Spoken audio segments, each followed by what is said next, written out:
bloque es presentado por Santander Locker, el nuevo canal de entrega de Santander. Seguimos en la mira con Federico Comesaña. Hace un par de programas que no lo teníamos, lo extrañábamos. Fede, ¿todo bien? Todo bárbaro, por Bueno, suerte. y hoy voy a hablar nada más, nada menos que el mercado de trabajo. Sí, le hemos dedicado varios programas en este ciclo Sí, al le hemos mercado de dedicado, trabajo. Sí, pero cada vez aparecen números que te... Exactamente, en primer que lugar te golpean porque es una realidad muy cambiante la que estamos viendo en el mercado de trabajo. Hemos tenido aportes de distintos datos y distintos acontecimientos que ameritan, pero también porque es la principal preocupación que tiene hoy la gente. Es decir, ¿qué va a pasar con el empleo? ¿Qué me va a pasar a mí que perdí mi puesto de trabajo? ¿Y qué me va a pasar a mí que lo mantengo pero no sé hasta cuándo? Decime si estás de acuerdo conmigo. Yo planteé últimamente que así como se hacen conferencias de prensa para ver la evolución del COVID en su parte sanitaria, debería cada tanto hacerse alguna conferencia de prensa para ver cómo evoluciona el mercado de trabajo, que es la otra pata impactada por el coronavirus, sería muy ¿no? interesante. Porque digo, tenés las cifras que el gobierno ha invertido, los programas que la gente tiene, que no se acuerda mucha gente de que hay este programa, pueda ir a golpear y después algunos consejos también. Miren, muchachos, ustedes que están a lo último por terminar el estudio, si se van hacia esta rama, tienen tantos porcentajes de conseguir trabajo. Si se van hasta, no sé, consejos. Así como te dan consejos del tapaboca, de esto, de lo otro, dame consejos para conseguir laburo. Estoy totalmente de acuerdo. Qué bueno.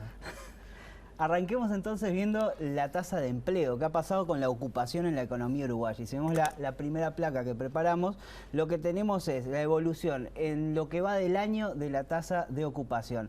Febrero, que es nuestra referencia inmediata anterior a la emergencia sanitaria, teníamos un 56,4%. Baja en marzo, baja en abril y toca un piso de 52,1 y luego repunta en mayo, que es el último dato disponible, 52,9. Lo que quiero mostrar acá es una incipiente recuperación del mercado de trabajo. Esto es, empieza a generarse nuevo empleo. Estamos hablando que en un mes, 24.000 puestos de trabajo, no es nada despreciable. No. Ahora, todavía estamos muy lejos de lo que fue febrero, 99.000 puestos de trabajo, por debajo, casi 100.000 puestos de trabajo, por debajo de lo que era febrero. Ojalá se mantenga la tendencia, ¿verdad? Exactamente. Lo que vemos es, quizás lo peor en materia de empleo pasó en abril, ahora hay una recuperación, una primera recuperación con datos que pueden estar afectados por errores muestrales, por un montón de cuestiones, por cambios metodológicos incluso que tuvo que implementar el INE por la emergencia sanitaria, pero en definitiva la poca información que tenemos muestra un leve repunte. Te cuento que hablé con un empresario hoy y me decía que este lapso en el que todo el mundo terminó, se le fue el miedo y andaba por la calle, él sintió un repunte en sus empresas, pero que la aparición de brotes otra vez lo frenó. Y es coherente con la percepción que hay a nivel general, tanto de empresarios como de trabajadores y del propio gobierno, y también de incertidumbre que hay en torno a lo que va a pasar. La primera variable que afecta a cualquier modelo de predicción va a ser qué pase a nivel sanitario y, por lo tanto, cómo se reaccione, tanto desde el gobierno como de la propia población. Cuando pasamos a lo que es la tasa de desempleo, acá no hay casi cambios. Y eso vamos a entender un poco por qué. 10,5 en febrero, 9,7 tanto en abril como en mayo. Entonces decimos, pero no hay mayor desempleo, no creció el desempleo, ¿qué pasó con todo esto? ¿No está afectando a nadie?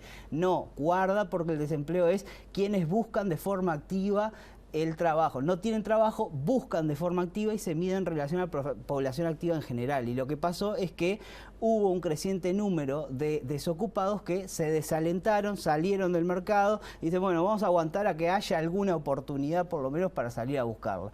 Entonces, este dato yo no lo miraría así como tal. Voy a proponer sobre el final de la columna una tasa hipotética de desempleo que toma en cuenta algunas cosas adicionales y esa sí la vamos a ver con un poquito más de cariño. Esto no es el desempleo, esto es gente que salió a buscar empleo y no tuvo suerte. Exactamente, eso es lo que estadísticamente se considera desempleado. Y está bien que sea así a nivel estadístico, porque es un indicador muy importante. Claro. Pero lo que nos está mostrando hoy los problemas de la emergencia sanitaria es la tasa de ocupación y algunos indicadores adicionales que vamos a ver a continuación. Acá lo que hago es ver un fenómeno que ya habíamos hablado, del teletrabajo, que era la posibilidad que tenían algunos para trabajar desde la casa. Y una de las cosas que advertíamos era que pocos podían hacerlo. Vamos a ver que no solo pocos podían, sino también pocos lo hicieron. En abril, 19% nada más de los ocupados teletrabajaron. Y en mayo eso bajó a 17%, con lo cual no solo eran pocos, 1 de cada 5 trabajadores trabajó desde la casa, sino que además viene en caída. Está bien, hay otra percepción, ¿no? Uno quizás cuando ve su entorno, un entorno, digamos, de clase media para arriba, profesionales en general, y además, bueno, ve que sí, que hay posibilidades, pero ya habíamos analizado esto, creo, en la primera columna del ciclo, un trabajo de Rafael Guntín que mostraba que conforme baja el ingreso de la gente, es menor el número de trabajadores que pueden trabajar desde la casa. Qué importante es contrastar nuestra percepción, que tiene que ver con el entorno en el cual nos movemos, con la realidad de los números, que involucra también a aquella gente y aquellos ambientes en los que no nos movemos. Y eso forma parte, pero también esto nos dice otra cosa, porque más allá del número de que decimos es bajo, pero quizás es más bajo de lo que podría haber sido. Esto es, el carácter sugestivo, o sea, de sugerencia que tuvieron las medidas, quizás llevaron a que no todas las empresas que podrían haber deslocalizado el empleo lo hicieran. Entonces lo que tenemos acá es el resultado. Presencialidad hubo y fue masiva la presencialidad. Hay otro elemento a analizar que tiene que ver con la ausencia. ¿Por qué? Porque decíamos, bueno, el desempleo no es el mejor indicador. ¿Por qué? Porque no todo el que está considerado ocupado va a su puesto de trabajo. Ocupado es el que mantiene el vínculo laboral. Pero hubo muchos trabajadores que mantuvieron el vínculo laboral pero no fueron a trabajar. ¿Por qué? Porque fueron a seguro de paro, porque tuvieron que hacer cuarentena obligada. Entonces, acá es un indicador que el INE desarrolla semana a semana. Acá pongo más oscuro, más claro para diferenciar los meses, pero en definitiva lo normal venía siendo un 5% de ausencia por licencias, por enfermedad, por lo que fuera. Trepa sobre finales de marzo y principio de abril, segunda semana de abril, llega a un 27% de trabajadores. Y luego baja y se estabiliza en torno a un 15% a fines de mayo. Se quintuplicó en los momentos más complicados y se triplicó ahora. Exactamente. Entonces lo que tenemos, en definitiva, es un escenario en el cual 144.000 trabajadores en marzo, 356.000 trabajadores en abril y 244.000 trabajadores en mayo estaban ausentes de su puesto de trabajo. No trabajaban desde la casa, no trabajaban, pero mantenían el puesto de trabajo. Y ahí empieza a pesar mucho el seguro de paro.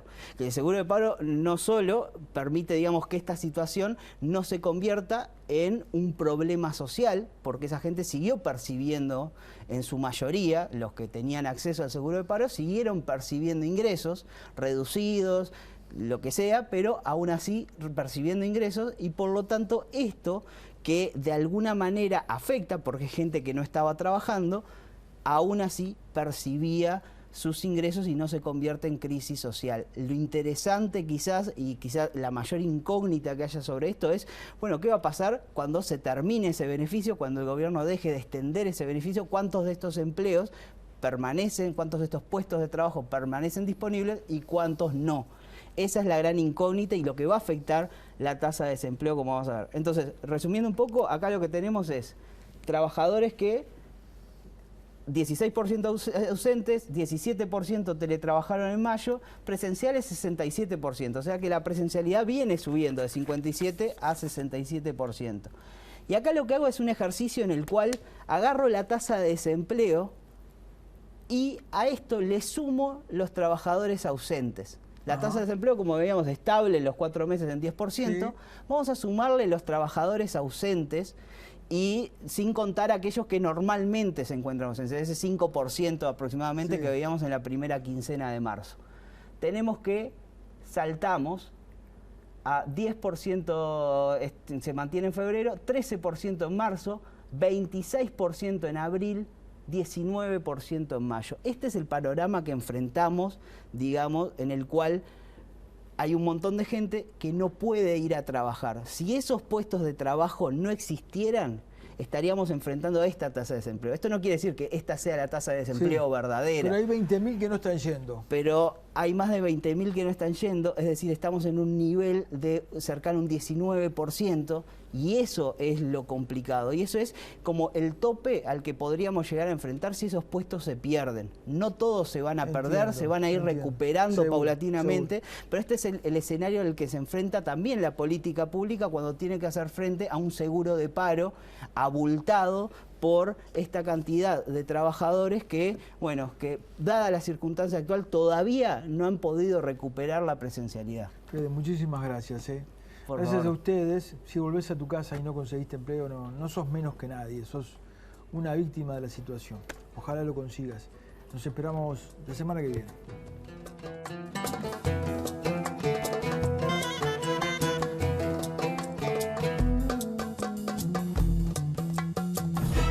Este bloque fue presentado por Santander Locker, el nuevo canal de entrega de Santander.